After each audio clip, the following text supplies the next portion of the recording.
Hello everyone, most welcome. I am going to discuss about the grammar do as directed और आज हम question 15 हल करने वाले हैं। यहाँ पर दो सेंटेंस दिए हुए हैं, Sita does not sing, she does not dance. यहाँ पर यूजिंग नाइदर ना का प्रयोग करने के लिए कहा है। यहाँ पर देखिए पूरे सेंटेंस में हमें दो चीजें मिलने वाली है, एक तो डिफरेंट और दूसरी सेम। यहाँ पर सेम चीजें क्या दी हुई है, see does not, see does not. इस दोनों सेंटेंस में सीता डज नॉट लिखा हुआ है, सेकंड सेंटेंस में सी डज नॉट लिखा हुआ है। यहाँ पर क्या है, दोनों सेंटेंस सेम दिए हुए हैं। सीता के लिए यहाँ पर सी का इस्तेमाल हुआ है, डज नॉट दोनों सेंटेंस में सेम दिया हुआ है। मतलब कहने का मतलब ये है कि इन दोनों सेंटेंस में आगे वाला पार्ट सेम दिया हुआ है और बाद वाला जो पार्ट है वो डिफरेंट दिया हुआ है, सिंग और डांस। तो हमें इसमें यूजिंग नाइदर ना का इस्तेमाल करना है। तो जो सेंटेंस में डिफरेंट चीजें होती है, जैसे यहाँ पर सिंग और डांस दिया हुआ है, तो सिंग और डांस के बीच में नाइदर ना का इस्तेमाल करना है। जो सेंटेंस में सेम दिया है उसको एक ही बार लिखना है। सेंटेंस में जो सेम है वह सेंटेंस के प्रारंभ में भी हो सकता है या बाद में भी हो सकता है। जो डिफरेंट चीजें हैं वो सेंटेंस के प्रारंभ में या बाद में कहीं पर भी आ सकती है। यदि जो डिफरेंट वर्ड हैं ये सेंटेंस के बाद में आते हैं तो हमें नाइदर ना का प्रयोग बाद में करना है।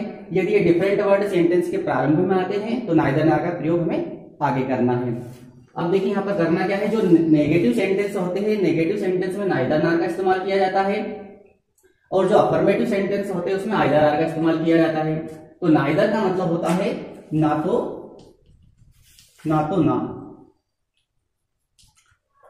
जब हम नाइदर आर का इस सेंटेंस में इस्तेमाल करेंगे तो ये जो नाट दिया हुआ है, सेंटेंस में जो नाट दिया है उसको हटाना पड़ेगा। नाट का इस्तेमाल नाइदर नार वाले सेंटेंस में नहीं होता है। नाट हटेगा तभी हम नाइदर नार का इस्तेमाल यहाँ पर कर पाएंगे। तो हमारा आंसर यहाँ पर तैयार हो जाएगा।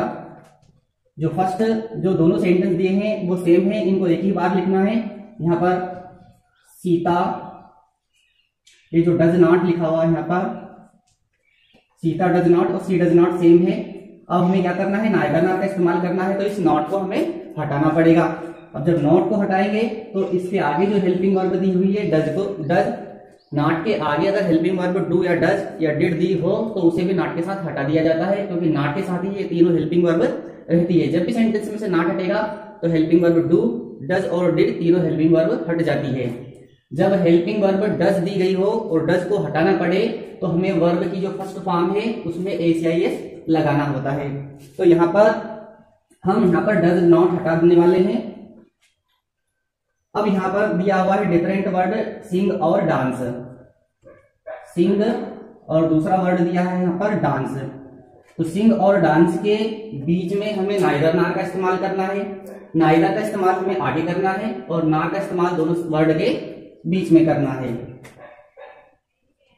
नाइदर हम यहाँ पर आगे लिखने वाले हैं और नार हम दोनों सेंटेंस के बीच में लिखने वाले हैं। अभी मैंने बताया था कि जब सेंटेंस से डज हटेगा तो वर्ब की जो फर्स्ट फॉर्म है उसमें एस लग जाएगा। तो जो वर्ब की फर्स्ट फॉर्म है दोनों वर्ब में यहाँ पर एस लगने वाला है। सीता नाइदर सिंग्स ना डांस, सीता ना तो गाती है और ना ही वह नाचती है। 16 सेंटेंस यहाँ पर दिया हुआ है।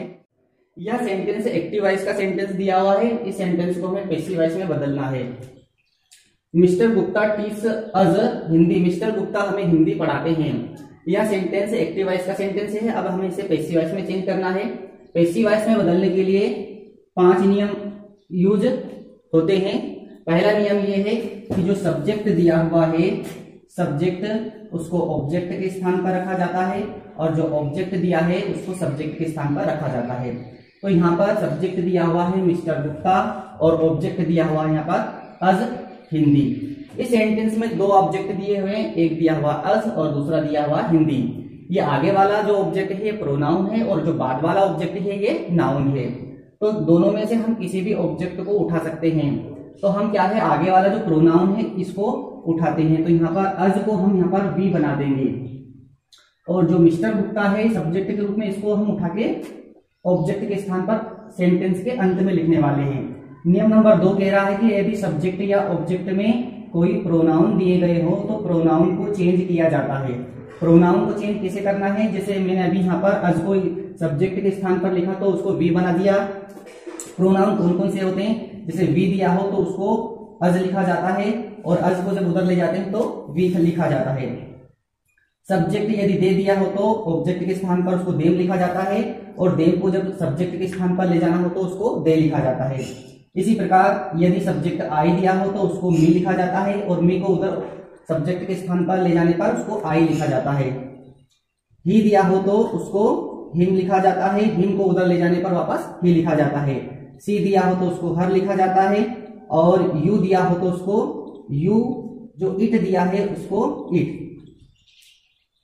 तो ये जो 7 प्रोनाउन है ये यदि सब्जेक्ट या ऑब्जेक्ट के रूप में दिए गए हो तो इनके रूप में परिवर्तन किया जाता है। जैसे वी को अज को वी यहाँ पर बनाना पड़ता है। जैसे हमने यहाँ पर अज को सब्जेक्ट के स्थान पर लिखा तो इसको वापस हमने क्या बना दिया, यहाँ पर वी बना दिया।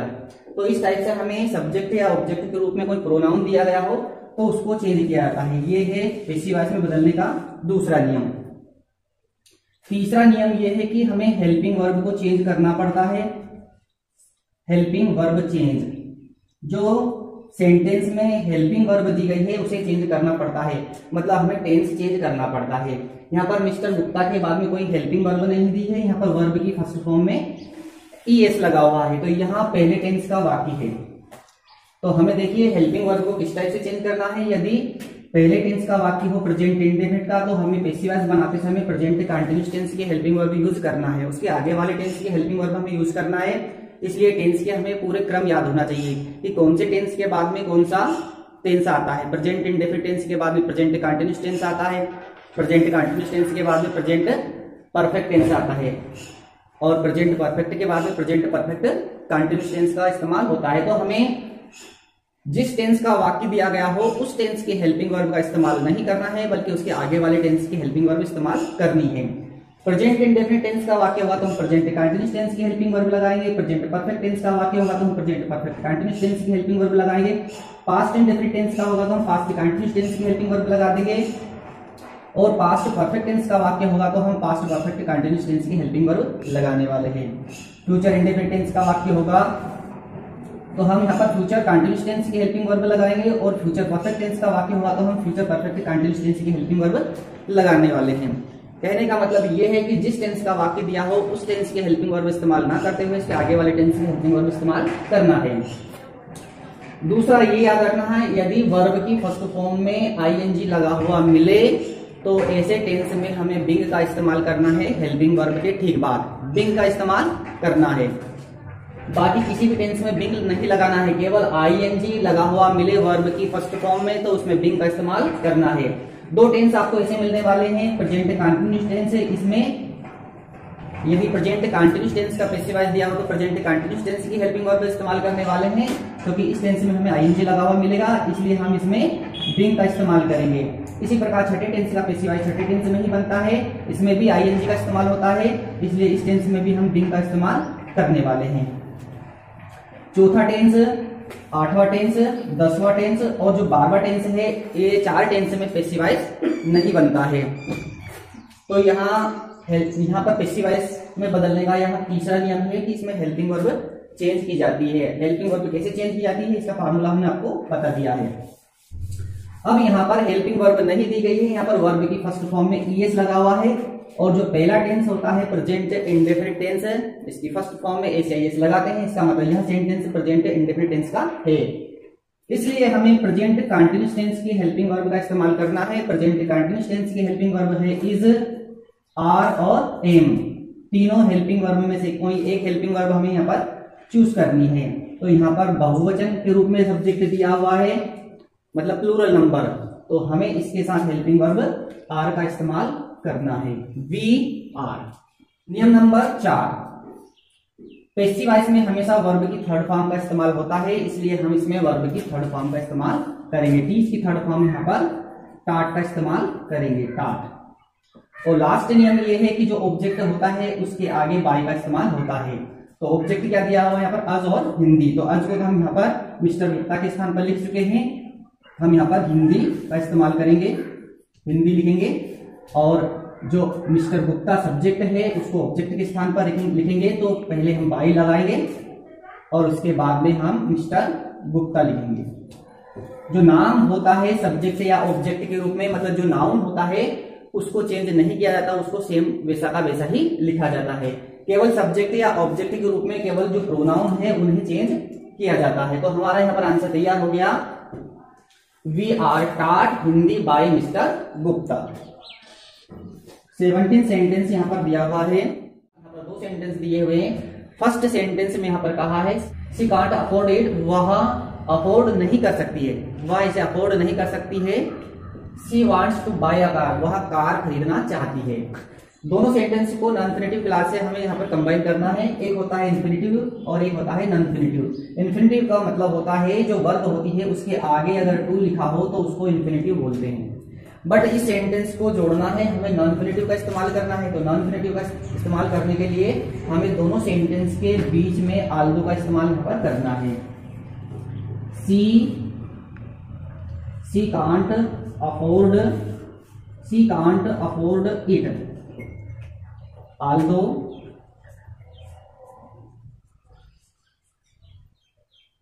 सेकेंड सेंटेंस को हम वैसा सेम लिख देंगे, she wants to buy a car. She can't afford it, वह इसे अफोर्ड नहीं कर सकती, वह इसे अफोर्ड नहीं कर सकती। आल्दो यद्यपि she wants to buy a car, यद्यपि वह कार खरीदना चाहती है।